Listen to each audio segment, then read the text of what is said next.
Assalomu alaykum, qadrli treyderlar. Demak, davom etamiz William Gann texnikasi bo'yicha tillarni analiz qilishda.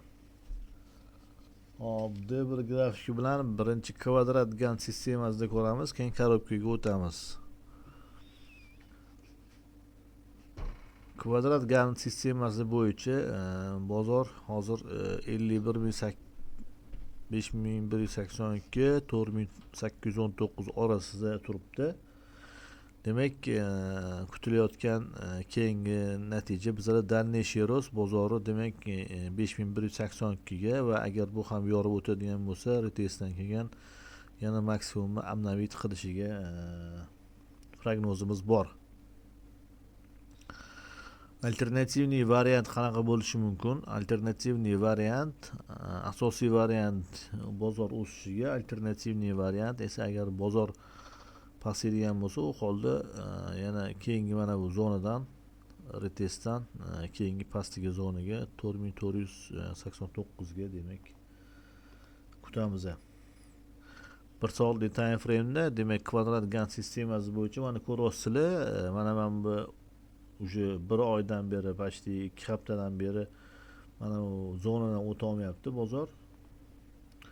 Konsolidatsiyadan keyin kerak уже mana bu ugli biz yaqinlashib qoldi. Уже agar proboy bo'ladigan bo'lsa, retestdan keyin уже keyingi uglga bozor ketishi mumkin. Va mana bu demak bizda support zona ham proboy bo'lsa yaxshi bo'lardi. Kuzatishda davom etamiz. Endi korobkaga o'tamiz. Korobka Gann bo'yicha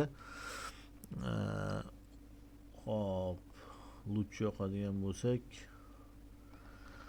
bizda hozir mana 4888 va o'sha boyagi zona 5138 ga bozor borishini taxmin qilyapmiz.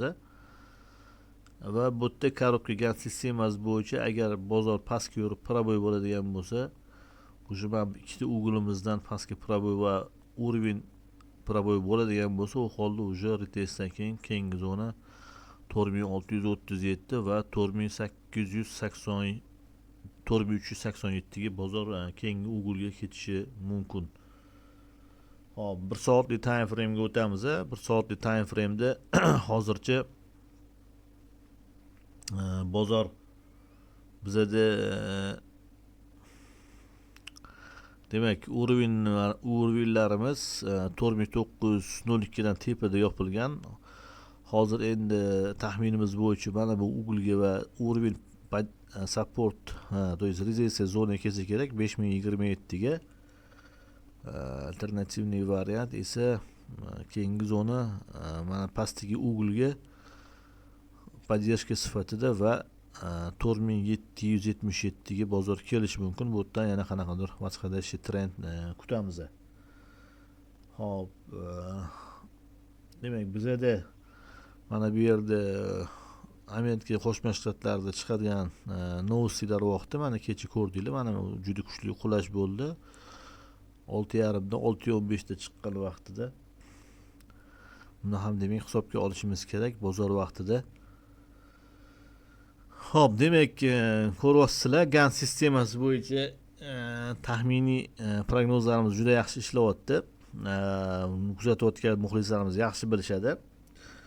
Va bizda eslatib o'taman, onlayn o'quv kurslari shu Gann imini va Elliot to'lqinlari bo'yicha to'liq kurslar ochilgan. Quyidagi raqamlarga telefon qilishingiz mumkin. Keyingi efirlarda ko'rishguncha xayr, salomat bo'linglar.